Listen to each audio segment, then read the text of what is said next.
we tend to do a terrible job at taking the time and doing the deep inner work to get connected to our truth. That's the starting point. So if we are not really, really connected to what we truly want in life, in business, in that deal, then the whole negotiation is starting from a bad point.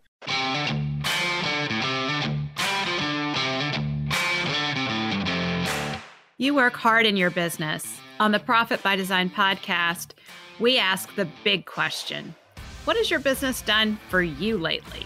Hi, I'm Dr. Sabrina Starling, the business psychologist, the author of How to Hire the Best, and your co-host on the Profit by Design podcast.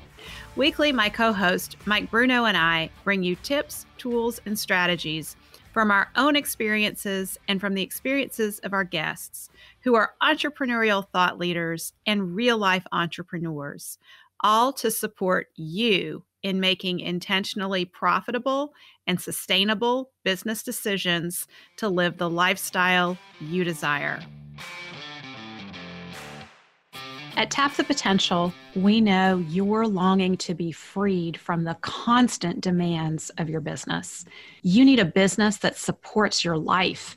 And the problem is your business is taking over your life, leaving you frustrated and discouraged. We get it. At Tap the Potential, we believe work supports life, not the other way around. We understand you're paying a team, and most likely you're still having to do it all. There should be accountability. It should not be this hard, which is why, through our proprietary coaching system, we help thousands of business owners like you have more time for what's important to them and grow profit by 300 to 800%. Here's how we do it. Start by taking our assessment at tapthepotential.com/assessment. You'll get an overview of your current quality of life as it relates to your business and next steps needed in your business to improve your quality of life while strengthening your business. Next, meet with our success team lead to debrief your results. Then, join our Better Business, Better Life program. By the end of your first year with us, you will have more time for what matters to you and more money in your bank account than you've ever had before. So, if you're ready to take your life back, the next step is to take our assessment at tapthepotential.com/assessment. Profit Designers, today Mike and I are bringing you our conversation with Corey Kupfer. This conversation is full of powerful questions that will shift your paradigms, your mindset, get you thinking in bigger ways, in addition to seeing opportunities for improving your negotiating and deal-making skills. Corey Kupfer is a rarity among attorneys. He both understands and appreciates how business people think. He's an expert strategist, dealmaker, and business consultant with more than 30 years of professional negotiating experience as a successful entrepreneur and attorney. Corey is actively and personally involved in the corporate and deal practice areas of the law firm he founded, Kupfer and Associates, PLLC, including sophisticated corporate structuring, high-level strategic advice, and mergers, acquisitions, succession, and other deals for domestic and international companies, while overseeing the firm's other practice areas. Corey is the author of Authentic Negotiating and the host of the Deal Quest podcast. You can learn more about Corey and his latest projects at coreykupfer.com. Profit Designers, at Tap the Potential, we are on a mission right now to be a positive force in social media during trying times for all of us entrepreneurs. In that regard, I would love it if you could help us out. We really want to get behind any of you who are doing good things in your communities, showing up and leading with love. If you are doing something to keep your team together during this time and you're sharing it in social media, or you come across another entrepreneur who is being a gift from their gift in some way that you notice, please use the hashtags Lead with Love and Be a Gift. Our team at Tap the Potential is on the lookout in social media for those hashtags, and we will be reposting those social media posts from the Tap the Potential social media. Let's all lead with love, be a gift, and shine bright during these trying times.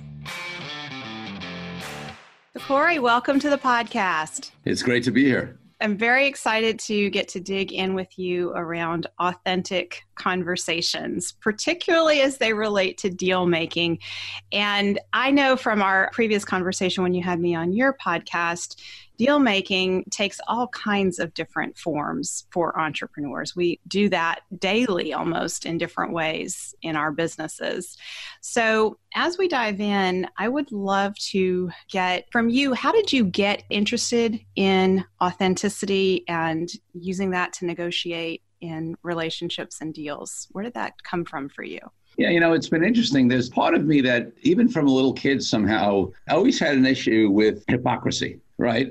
There was just something innate in me that I just didn't like when somebody wasn't, who they were. And there's part of me that always hates to give this example because I grew up with amazing parents and I love them and they were phenomenal parents. But there's one thing they always did. I grew up Jewish, and on the Jewish holidays, we didn't go to synagogue. We weren't very religious, but I had to dress up and not play ball, on the high holidays, right? On Rosh Hashanah and Yom Kippur. And it always struck me as totally hypocritical, right? Like if my parents said, if we were religious and we were going to synagogue, yeah, that makes sense. And then I always remember that, from 5, 6, 7, 8 years, 9, 10 years old. That always bothered me. And then as I got older and I got into business, I saw that a lot of people were being driven by different things that had them go down a path, spend a lot of time and energy and money and whatever to grow a business or do things a certain way. And then they found out they weren't happy, right? All these things that they thought they wanted to get didn't result in them really being connected with their truth and what they really wanted. And I said, So for me, authenticity is not the conversation of integrity, which is important. It's the conversation of alignment, like being authentically connected to your inner truth and who you are and living your life and doing your business deals out of that. So alignment in I think about the word integrity also in this conversation because integrity means whole and complete and in alignment. So as you started to develop your work on authentic negotiation, what did you start to notice in terms of places where we as human beings just fall down? Yeah, so there's a few things. The starting point is that we tend to do a terrible job at taking the time and doing the deep inner work to get connected to our truth. Okay. That's the starting point. So if we are not really, really connected to what we truly want in life, in business, in that deal, then the whole negotiation is starting from a bad point.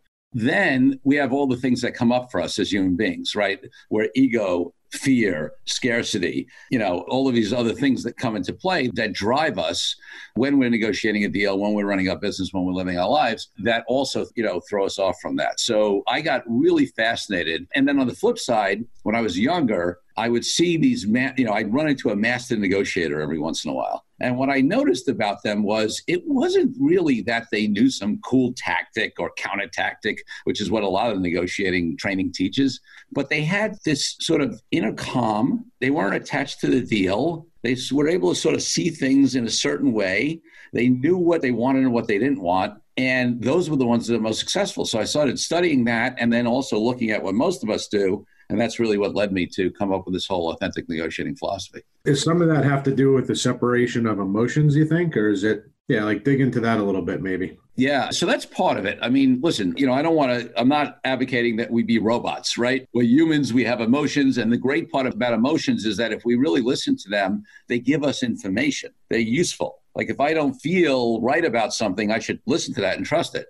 But at the same time, so much of what we do is driven by different things, right? So if we're driven by ego in a negotiation or we're in a place of scarcity going into a negotiation because we're desperate, I don't care what kind of tactic or technique you put on top of that, you're going to be in trouble. So we need to work not to have those emotions control how we approach a negotiation and our reactions in a negotiation. That's definitely a big part of it. I guess that leads, back to your point of having the truth and the alignment, right? Because if you have proper alignment, then the calm is natural now, right? And you're not, being somebody that you're not, and it becomes a little bit more, just easier to manage. Yeah. And you're really now speaking to my fundamental framework for authentic negotiating, which is CDE. The C is clarity, right? We alluded to that a little bit.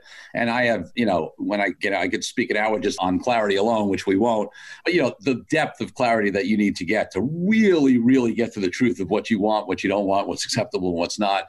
Then you get to the place where you can be detached, right? The D is detachment, right? So how you would detach to the outcome. And the greatest negotiators, sure, we have a preference, right? If you and I, if we're negotiating a deal, I should have a preference we get the deal done, or else why am I spending time doing it? Mm-hmm. But ultimately, it's either going to meet my objectives and yours, or it's not. We do a deal, we don't do a deal. I should be equally fine ultimately either way, because I should trust. I always say, there's an expression I love, which is the only thing worse than not getting a deal done is doing a bad deal. And if it's not going to align with my clarity, the objectives I got clear on, it's a bad deal. So I should be equally fine leaving the deal alone, which is where that comes from. And then the E is equilibrium, which is the calm part, right? How do I stay in the negotiation when you and I are negotiating and some things may come up and I might get triggered, by something you say, or I might, get afraid I'm going to lose the deal, or, not your case, Mike, but somebody else is a negotiator and tries to pull something on me and it throws me off. I can get total clarity, be detached to the outcome, and keep my equilibrium better than 90% of negotiators out there, no matter how many courses they've taken on, tactics. So I'm making some connections here to another conversation we had recently, Mike, on the podcast, where we had Andrew Twardzik join us. And he was talking about a situation where one of his clients, he's a contractor, he and his family have a business, Corey. And they had a client who was, during COVID-19, under a lot of stress and got really confrontational with him. And he talked on the podcast about how he was able to stay grounded and calm and listen to her fears and address her fears and reassure. In that conversation, Mike, I don't know if you recall, but we started looking at where does that inner calm come from? Yeah. What's underneath that? I know, Corey, you said you could go an hour on clarity. I want to dig in a little bit on this clarity, because I have noticed in our clients at Tap the Potential in our Better Business, Better Life program, we have started doing a lot more deep work with them around their immutable laws, their core values, their mission, vision, and purpose. And we are seeing, as a result of that work, they're making better decisions. They are choosing to work with better clientele. So they're really up-leveling their business. And I believe it has a lot to do with the alignment of the business and the decisions that are made in the business around the core values and purpose. So I would love to hear your take on what are you noticing as key elements to getting clarity? That's so on the mark, Sabrina, because, and let me start with a premise that we live in a society where we're not encouraged to do that deep inner work, right? What we're encouraged to do is we're encouraged to build skills. We're encouraged to look to the outside, right? But, and more of us are doing it. I'm not saying that's not, between personal growth and rise of meditation and, some of these things, whatever. But that's the harder work, right? That is the tough work, because we have to deal with limiting beliefs that come up. We have to deal with our ego and identity conversations. It's not easy work. So how do we do it? So I have a few different, ways that we do it. I mean, the first thing let me start at a very simple place. The first thing I say to people in negotiation and deals is, well, what is it that you do in your life to get you centered, to get you reconnected, to get you calm, right? Everybody has some practice usually. And for some people, it's meditation. For some people, it's going out for a run. For some people, they're more analytical and they want to literally, gets them clear when they do a spreadsheet or a checklist, right? For some people, it's calling a mentor or a friend and bouncing it off and doing it in conversation. So, the first thing is just look at what you do already in life that works for you, right? Let's start there. Then I love the technique that they used at Honda for many, many years called the 5 whys. Right? Why, is that important to you? Or why are you interested in it? Or why do you want that? And then you give an answer. You ask, well, why is that important? You dig down to the level of deepness. So, somebody wants a raise in their job. Well, why is that important to you? Well, I want to make more money. Well, why is that important to you? Well, I got a couple of kids I'd like to send, I need to send to college, and they're coming up. Well, why is that important to you? Well, I never got to go to college when I was a kid, and it's really important that my kids have an opportunity I didn't have. That was only 3 whys, not in 5. See how much deep, I get chills when I say that, right? How much deeper we've gotten just from, I need to make more money to, wow, I want my kids to have an opportunity that I never had. And then in the book, I talk about a phenomenal framework that we spend 2 of the chapters on in the book on negotiation, but you can apply it anywhere in your life, called CPR. And that stands for context, purpose, and results. So when I talk about clarity in a negotiation, a lot of people also say, well, I got to get clarity on my results, right? I got to know what I don't want, what's acceptable, what's not acceptable. And yes, you need to do that. And frankly, most people don't even do that at the level they should, right? And, I have this test, I call it, my true bottom line test. Not a penny more, not a penny less. Not a day more, not a day less. Like, for example, if we're negotiating a deal, or you're my client, I'm negotiating a deal to sell your company, and I say, Sabrina, what do you want to get for your company? Oh, I'd love to get $1 million too. Okay, great. What's your bottom line? Oh, $1 million. All right, that's bottom line, $1 million. Okay, then I test them and I say, okay, so let's assume there's probably, 10 or 15 or 20 other key elements of the deal in addition to the price. Let's assume you get every single one of them exactly the way you want it. But instead of $1 million, it's $999,999.99. Do you take the deal? And almost inevitably, when I do workshops on this, because I do trainings and stuff, and I sort of set people up for this, but they say, yeah, of course I take the deal. Why wouldn't I? It's a penny difference. I've gotten everything else I wanted. Okay, what about a penny less than that? You end up at zero at some point. So there's literally got to be a number, a penny, not a penny less than, not a penny more than, if it's about, delivery of the goods, not a day more, not a day less, like that level of clarity. Wow. So that's the level of clarity on results. Then we have the purpose and the context, which is really where the deep work comes in. So even though it's called CPR, I always usually go in the reverse order, but you can do it in whatever order. So we get at least an idea of the results. But what is the P? The P is the purpose, okay? Like, why do I want to get those results? It gets back to that why conversation we were talking about a little earlier. And, you can use 5 whys to get there. But like, what do I really want? Example in the book, which I, won't get into. It's great on a major negotiation, multi-million-dollar deal on a team, in a service business who was trying to negotiate their way out. And the bottom line is they were just miserable where they were. They had taken a deal. They gotten millions of dollars to come into this place. And they felt their clients weren't being well served. They weren't respected. They hated these other people. And I said, well, what's the core of your why? Well, we want to be out of there. Well, we want to be out of there is not a why, right? It's not a, and without going into, we took them through a bunch of exercises. We got them to the place where for them, it came down to getting their freedom back. And when they said, we want to get our freedom back, that was visceral. That was like, that resonated with them. That was at their core. And if you get to your true purpose, it's one line, right? It's no more than a sentence or a phrase. Like, what that is. So the power of that is that you have that clarity. It's all about getting our freedom back. And for them, there were things in that, like being able to service their clients the way they wanted to, being able to, not be working for people that they didn't respect anymore, all that stuff. But it was get their freedom back. And then get to the context. So the context is the being part of it, okay? It's who do I need to be to achieve that purpose? Well, at the start of this prep for the negotiation, and it's only, how they say with the company culture, it's either created by design or by default. Well, your context is there by design or default as well. You always have a context, right? Most people, it's there by default because they don't really think about it. So their context was, we're angry, we hate these people, they're idiots, jerks, whatever. Like, that was their context when we started. Well, they had very bad legal agreements, so they didn't have great leverage. So what is the chance they're going to be successful in a negotiation to get their freedom back if their context is, we hate these people, they're jerks, right? It's not going to happen, right? They would have ended up in a litigation, which was the backup plan. So we work with them, and I won't get into all the details, but the context they ended up was, oh, wait a second, we need to be calm. We're not calm, right?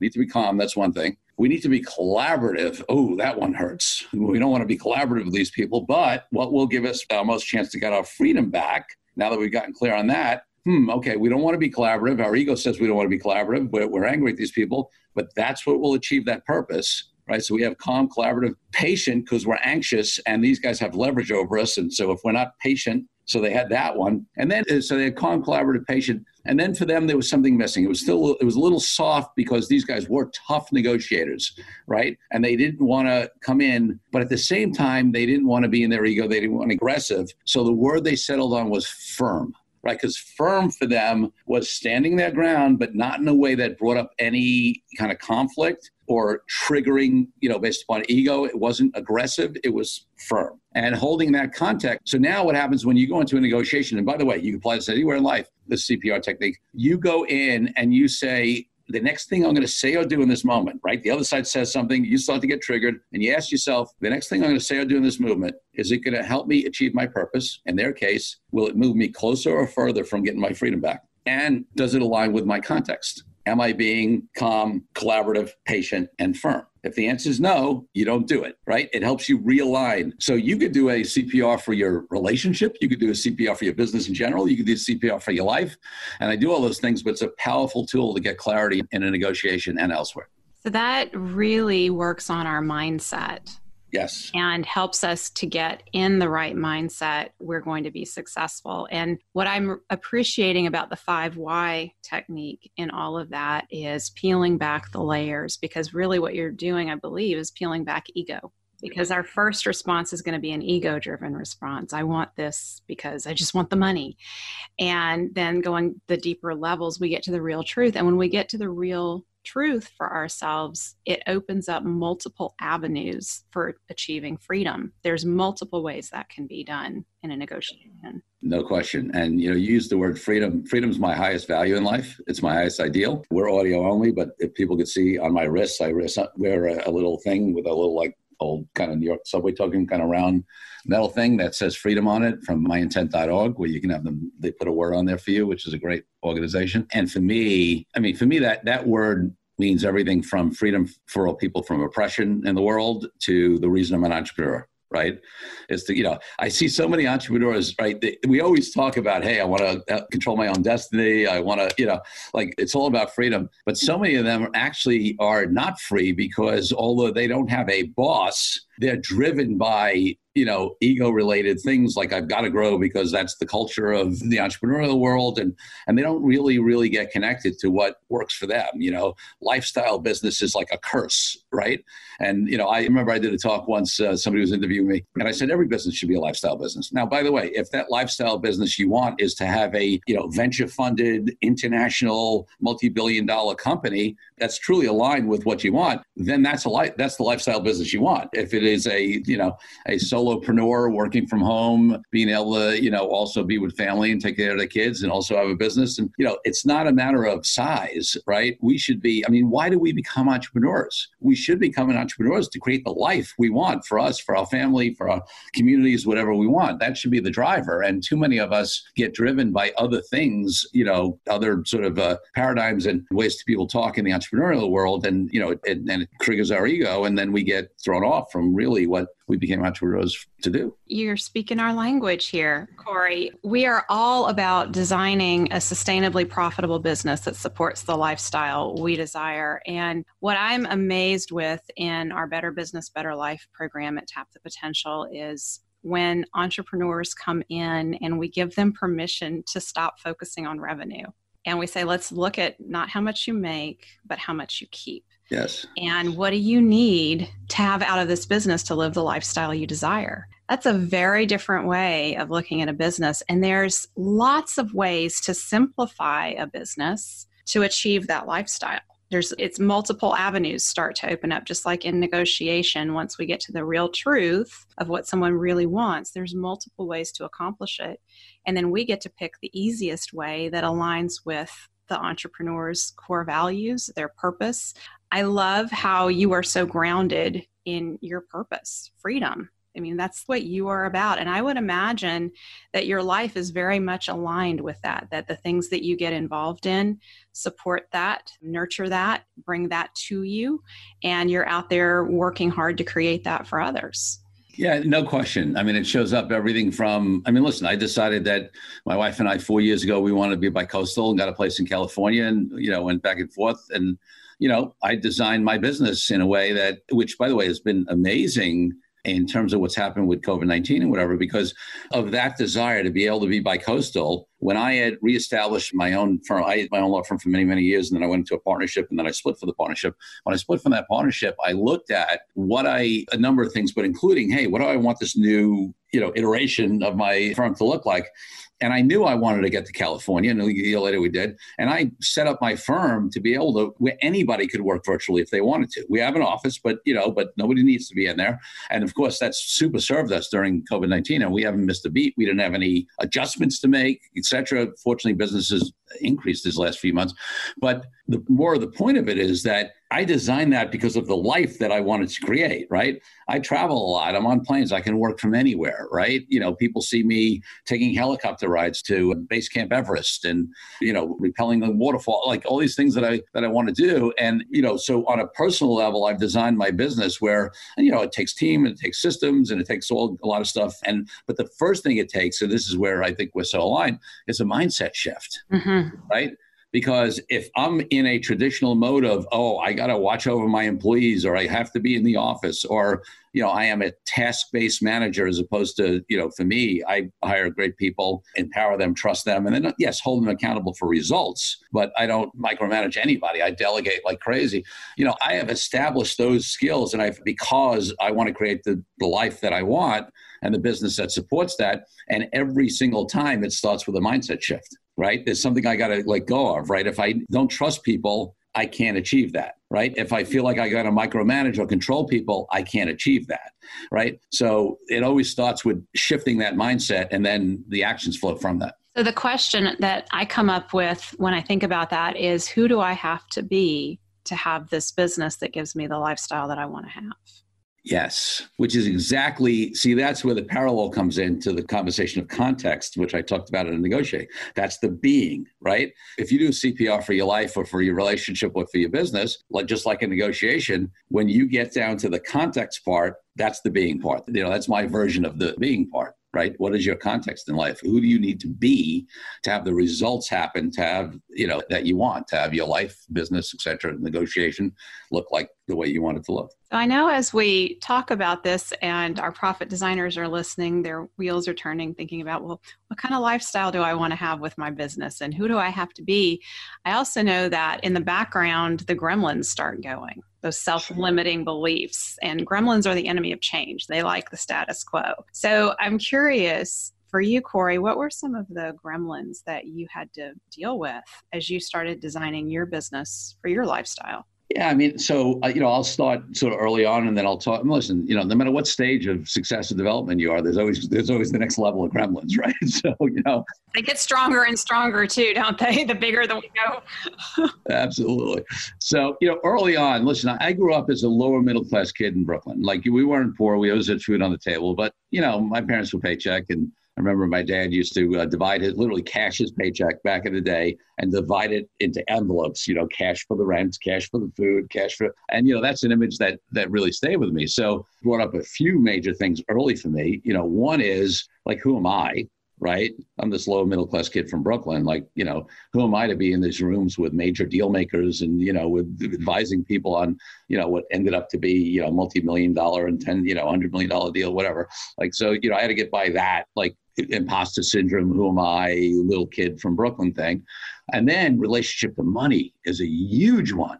Right? Like, so, and I'll tell you, I mean, that's been layers of work over years, right? Whether it was Lynn Twist's solo money work around, putting more money to where my highest ideals are, and looking at money as spiritual energy that just flows. Like, that she talks about, if money is stagnant, it's like water that's stagnant. It festers and becomes diseased, right? So money needs to flow, right? Money flows to me and through me, right? I'm not talking about like just spending it on stupid. I'm talking about like having money go where my highest ideals are, right? Whether that's building the business that I want, investing in the business that I want, or supporting the causes and, and things that I care about in the world, so shifting my relationship to money and the limiting beliefs around that.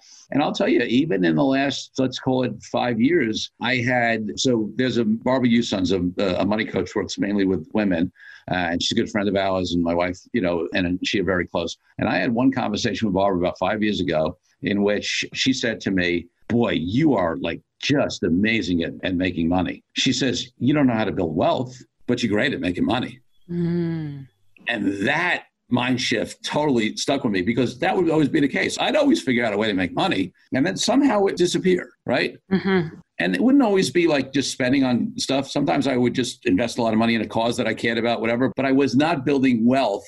For the level of money that I've made over my life, I wasn't anywhere near building the kind of wealth and security that, for myself. And so that comment totally switched my mindset. And by the way, you and I have had a conversation offline, Sabrina. That's when I got into Mike Michalowicz's, work around Profit First. And when I restarted my firm 5.5 years ago, I built it on Profit First. And, now I got pools of money, I got cushions and I got tax money and I got, I built, more wealth. I mean, listen, I've continued to do even better in terms of my profit.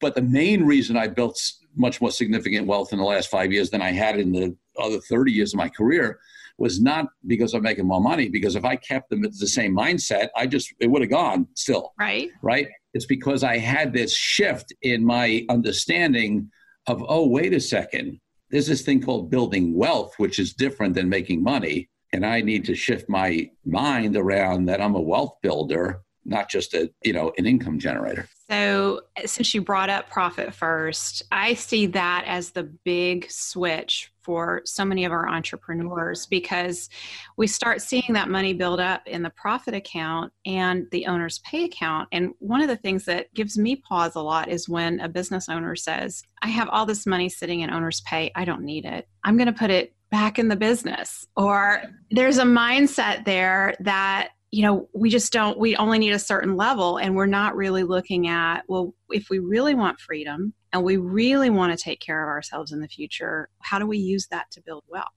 100%. I was very active for a long time in Entrepreneurs Organization, and EO is a great, organization because you get to be with a lot of peers of, people who are running businesses at a certain revenue level and above. And there's always this concept in EO about paying yourself first, right? That was a fundamental concept, which is the start of Mike, I felt, took it and created a system around it, whatever. So, it's always because the natural tendency as an entrepreneur is that, you're building a business and you pay everybody else, you reinvest in it, you take whatever's left, right? And there's a lot of entrepreneurs, especially early stage, and for some of them, for many years later, they're just pulling out what's left over. And the problem with that, it doesn't let you live the life you want. It doesn't let you build wealth, but it also doesn't force you to make the business decisions that you need to make, right? Mm-hmm. Because if you can always leave more money in, it covers up problems and it has you not be able to make the key business decisions you make. So I remember, at some point, maybe a year into doing Profit First, because obviously Mike takes it to another level, I was tempted to pull money from my profit account, right? We hit a point, whatever. And by the way, it wasn't even that we were doing badly. It was actually for a growth opportunity, right? Where I was like, if I invest in this, I think I could really be. And the growth opportunity was right. But I said, you know what? I'm going to hold to this discipline and we're going to find a way to fund that in the existing cash flow of the business, or find a way to generate some more money, as opposed to me, because I don't want to get into the habit of looking at that as something I can borrow from, right? For these purposes, right? This was within the business. And you know what? We figured it out. And I've had that several times. It forces you to make better business decisions if you hold to the system. Well, it forces creativity. Yes. And it's just like, okay, we've made a decision. We are going to have a healthy business where profit builds up and there's a cushion.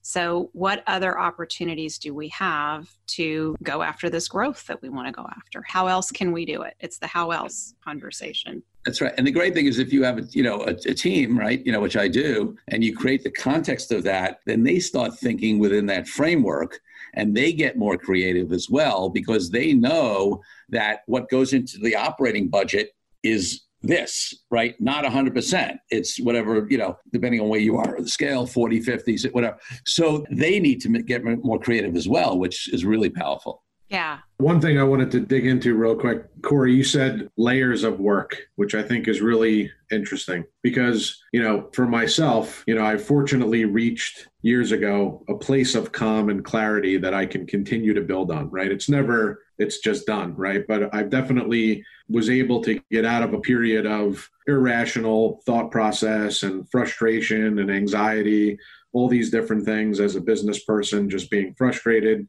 elevated myself to a place of, peacefulness and calm and clarity and direction. So actually, this is a question for both of you. We can have Corey go first. So, if I'm in that place, because I know, working with Sabrina for years definitely elevated me out of my point of frustration and anxiety and got me to a place where I really started to get very successful. Mm-hmm.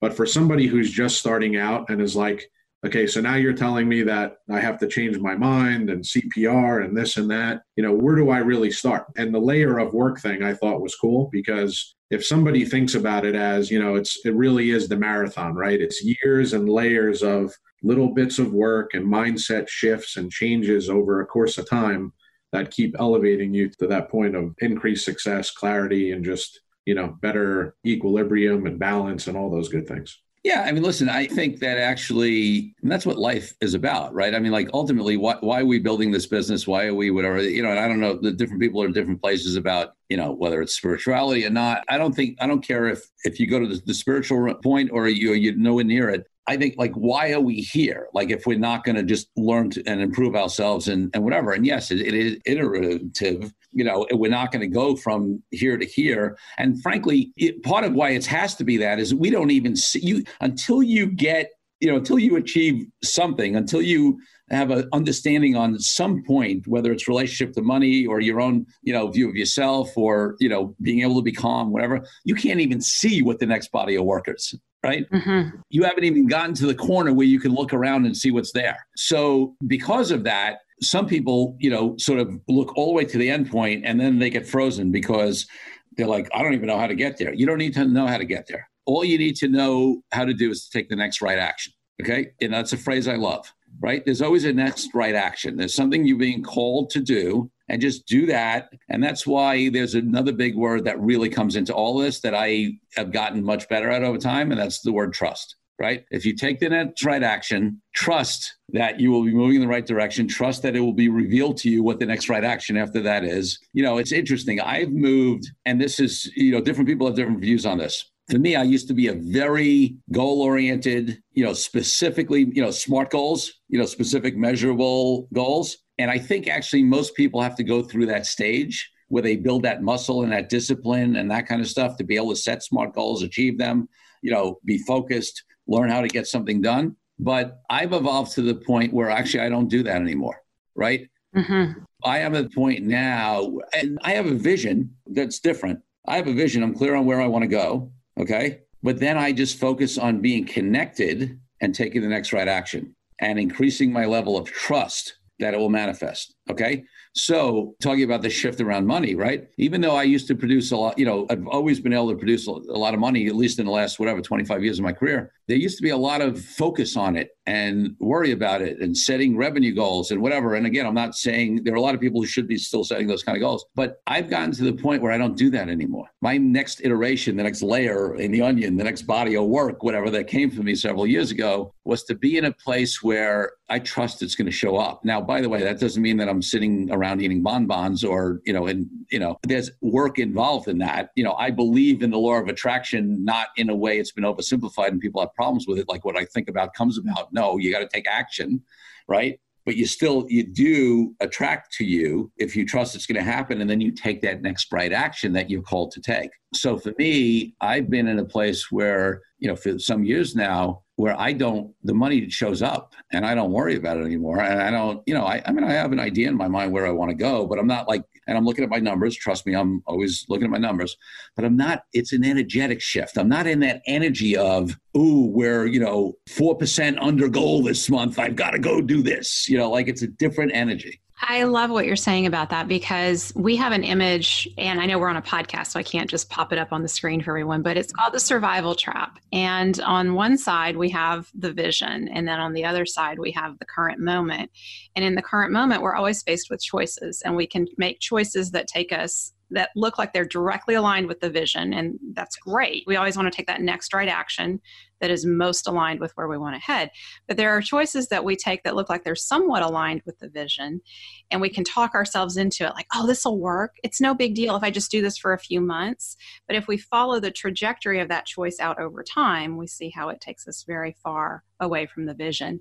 So that inner work where we get clear on what is the future we're trying to create, what is our vision, where are we headed, does create that opportunity to make more choices around how we want to be.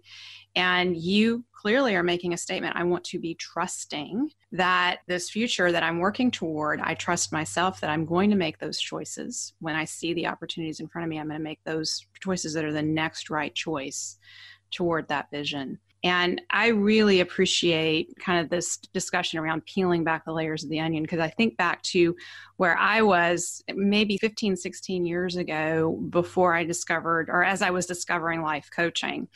And, what amazes me is I spent years, I have a doctorate in psychology. I spent way too many years in school trying to understand people and life. And then I go through a life coach training program and I'm like, oh, I get it now. And so what that allowed me to do is give myself permission to really claim what I wanted in life and how I wanted to be in life. That was the first time I had encountered that. Prior to that, I felt like my life was the result of all the choices I had made in the past. And I just had to deal with that because I'd invested so much in those choices in the past. I'm kind of on this trajectory. And I did not embrace that I was at choice. And so that embracing of being at choice, I never could have seen at that point where I was 15 or 16 years ago, where I am now and how my life is now. I could have never predicted that. It was just a matter of me sitting down and saying, I would really like to have a home office and work out of my home. It was simple things like that. And I really believe that's where we have to start. We have to start with what we can see in front of us that's just a little bit bigger than where we are now, and understand that even claiming those things will bring up a lot of gremlins and limiting beliefs. One more point that I want to tie in here and have you talk about, Corey, because it's in your book.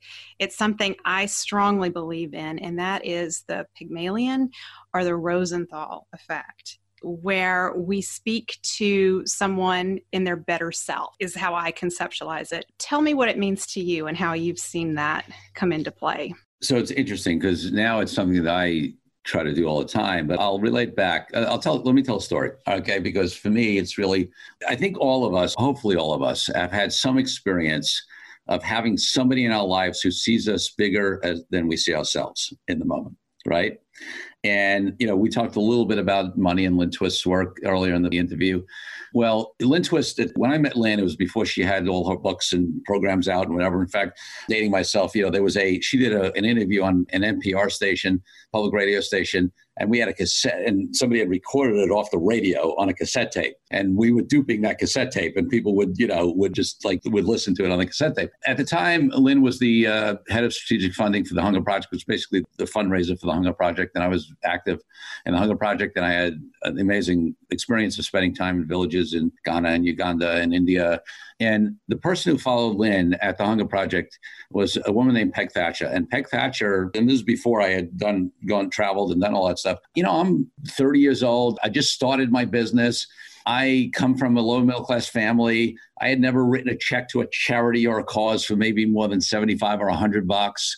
And they had something in the Hunger Project called a global investor, right? And a global investor was somebody who donated $25,000, or what we called invested $25,000 in the Hunger Project. That was not even like $25,000. I mean, it would have been a stretch for me to go to $150 or $200, right? It wasn't even on my radar. And Peg Thatcher had a conversation with me, and then several after that, where she was like, so when are you going to be a global investor? And I'm like, me? What are you talking about? And long story short, and it wasn't manipulative on her part, it was pure, right? Like she wasn't trying to get $25,000 out of me as a fundraiser. She saw me as somebody who could invest $25,000. She saw that before I saw that in myself, right? She held, in terms of the Pygmalion effect, she held high expectations for me that I couldn't even consider holding for myself. And what happened is it started shifting my mindset. I was like, could I do that? Why couldn't I do that? Like, who am I? Like, right? And literally within months, I went from a guy who hadn't written a check for more than $75 to, $100 to somebody who committed $25,000 that year to the Hunger Project. By the way, at that moment, I had no idea how I was going to do that. Yeah. But I was called to make that commitment. I got clear, going back to our conversation of clarity, alignment, and truth, right? And what Mike talked about, like next steps, whatever. What happened for me was if I had tried to get to a place where I had a full understanding how I could do that $25,000, I never would have done it because I couldn't figure it out. But I knew that it felt right. And I knew that I was called to do that when I did the end of work. And I made that commitment. And you know what? The money showed up for it. And I did $25,000 and more for many years, in the Hunger Project. And that's what led me to be able to, go on these trips to Ghana and Uganda. And that's what had me redefine myself as a world citizen. And that's what had me then create my Conversations About Race project in which people get together in cross-cultural dialogues about race. And by the way, that's what had me meet my wife, because I got introduced to her because of that project. And now we've been married for 20 years. She's African-American. So we got introduced because that cross-cultural dialogues are race. So I just, and like 15 other things I could talk about in that progression. But the reason why I want to raise that is because that one incremental step of shifting my mindset to say that somebody else who held higher belief in me than I did, right, which is the effect you're talking about, had me made a choice that then led me in a direction that has impacted my life in so many ways, including who I'm married to, and who would have ever known that any of that would have happened. Yeah, that is profound. And I really believe in that, in calling out the potential. I mean, that's why I named my business Tap the Potential. I believe in calling out the potential in others and holding them accountable to that. And not everyone is up for that. It takes the right person that it really wants to grow and is committed to growing. I have thoroughly enjoyed seeing some of our retreat participants, Mike, over the years, as they have created more space in their lives away from their business, the different things that they have been working on. Books have been written, books are being written now by people in our retreat alumni group because they have more space and time. And just holding that vision that, yes, you have a book in you, or yes, you have a message that needs to get out there in the world that needs to be louder than just you talking to a few friends about it. All of us have people around us who have potential that is untapped, and we can be that force that says, hey, I see this for you. And I bring this up because we have a lot of business owners who have A players on their teams, and they're really looking to, how do I build engagement and how do I motivate my A players? It's about pulling out their hopes and their dreams and backing their hopes and dreams. And that is a key piece. I mean, just Corey, how it motivated you and how you got engaged with the idea that I'm going to be one of these donors. I am going to do this. And you started putting your energy in that direction because someone saw it in you and called it out. No question. And I think people hopefully, get this from the story I told. Like for me, it wasn't about, sure, I had to figure out how to put $25,000, together at a time, by the way, when I was, I think, making maybe 60 some odd $1,000, right? Well, actually, no, at that time, maybe it was closer to 100, but still, 25,000 is, a big chunk of that, especially for somebody who didn't know how to build wealth back then. But much more than that was the conversation of who I had to become, right? To be somebody who donated $25,000 to anything. And the gremlins that came up around that and what I worked through, and then how that served me in so many other areas in my life. Because once I could see myself as somebody who could do that, well, what else was possible, right? That's the, and now, so listen, I believe we all, and including the three of us on this call right now, and no matter how much work we've all done and where we've got, we have more potential within us, right? That is just the nature of, I believe in the potential of humanity and every individual in humanity. So whenever I look at somebody, I know there's more potential, in there.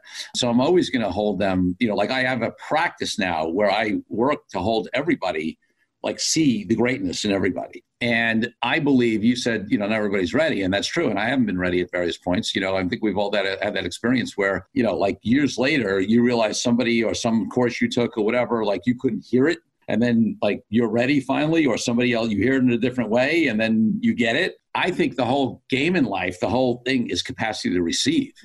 I think all the truth exists, right? It's all out there. The wisdom is all out there. There's more than enough that we need to, it's just working out on our capacity to receive, right? And what blocks us from doing that, and the limiting beliefs, the gremlins. And, it's why I'm such a big fan of Bob Proctor's work, because I think he's the most brilliant guy around paradigms.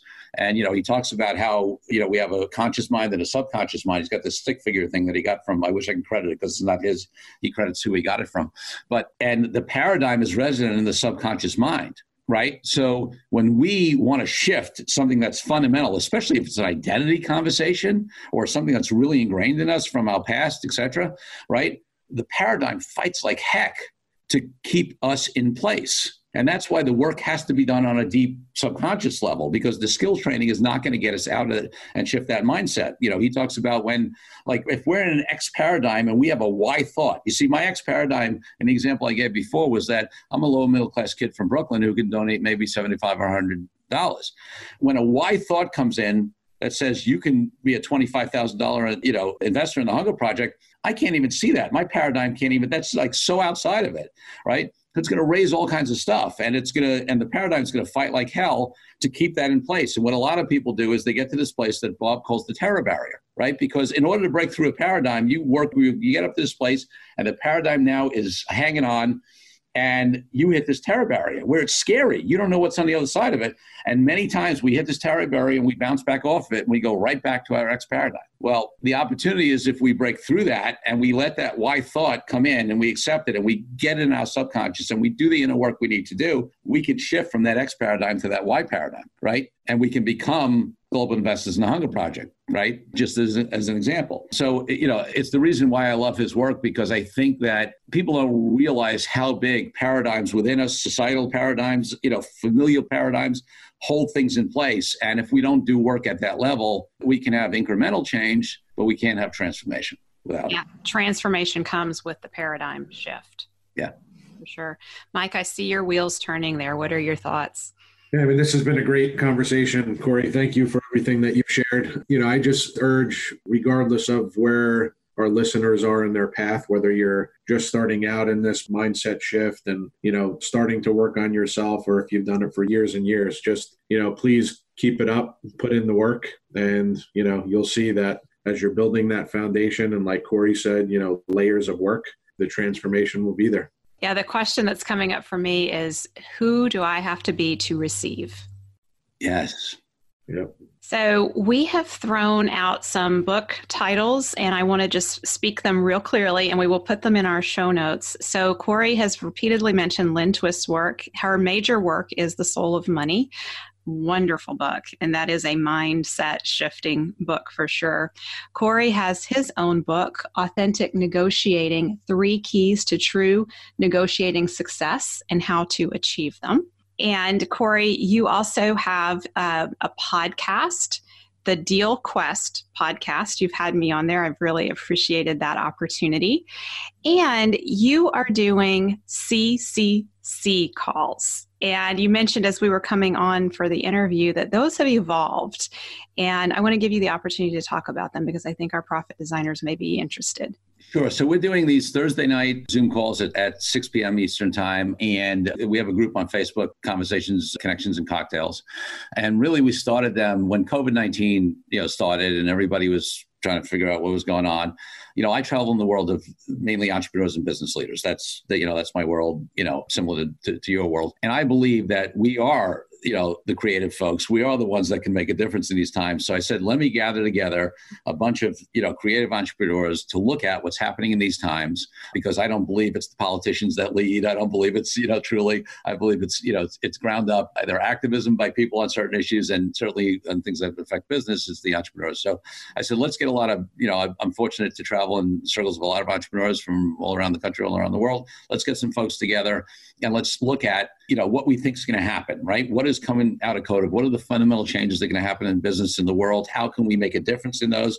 How can we lead? How can we hold people, who are maybe in a place of scarcity or panic or whatever to, see themselves in a better place? And, we had a lot of those discussions and, what the trends are going to be and how we can support each other, and people are doing stuff together, which is totally great. And then as things evolved through COVID and now everything that happened with George Floyd and Breonna Taylor and Ahmaud Arbery and the Black Lives Matter movement, and, we've gotten into those conversations, right, and gone really, really deep into the commitment. Because listen, I think in this day and age, just from a business point of view, forget what I think happens to be right and the place we should stand and freedom for all people and valuing people. I think you are, as a business, it's a business vulnerability these days not to understand these issues that are going on, not to take diversity, not only diversity and inclusion, but, seriously. I mean, I have such a diverse team, and I think you lose out. I mean, first of all, I get to choose from a much bigger pool of people if I'm truly willing and don't have any of those limiting beliefs that stop me from hiring people that don't look like me, right? I have a bigger customer base I can choose from. We're in a time where in business that people are looking for, like, you used to be able to not take a stand on stuff, right? This generation, you need to stand for something as a business, right? Yeah. You're going to get called out if you don't stand, or certainly if you're totally off you're going to be in trouble. We've seen that, with a lot of businesses. So, we've been in conversations around, okay, what does this mean? Where do we stand on this? What difference can we make as business owners and entrepreneurs?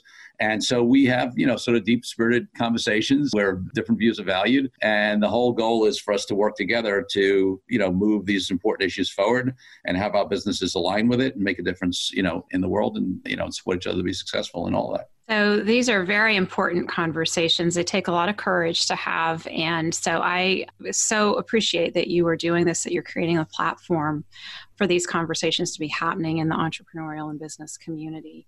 And for our profit designers, if you want to be connected with that, Corey, how would someone join that conversation? Yeah, so there's a Facebook group called Connections, Conversations, Cocktails, so they can look that up.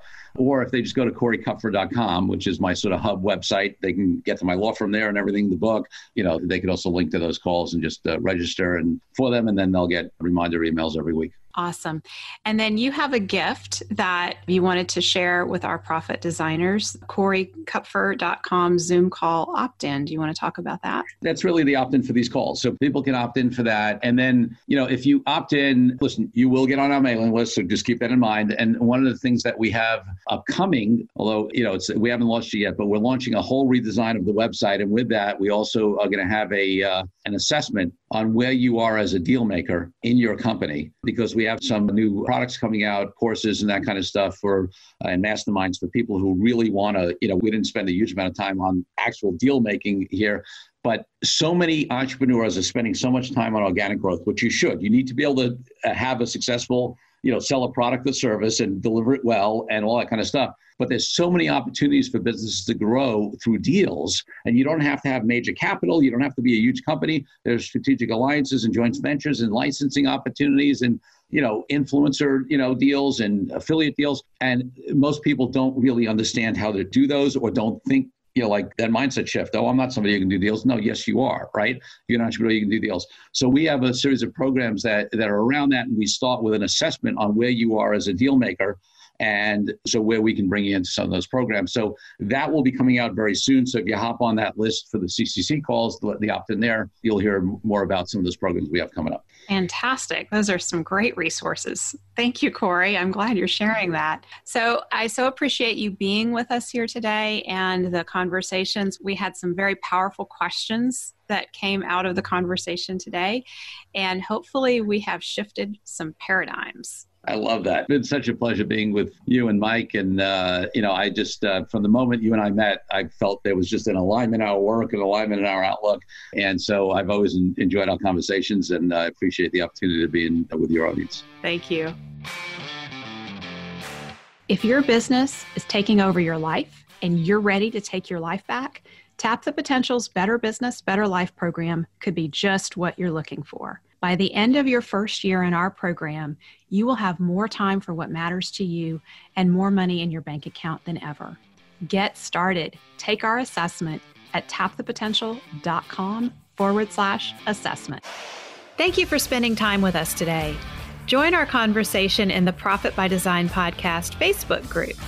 Share your thoughts on today's episode, ask us questions, and let us know what you want to hear about next.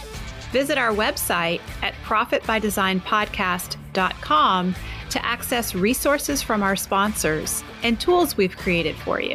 Subscribe to the show on whatever platform you're listening to right now.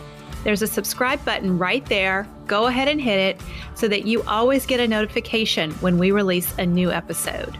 And finally, share our podcast with a friend if you know a friend who would enjoy it. Thanks again for listening. This is real life business. Keep your chin up, keep moving forward. You got this.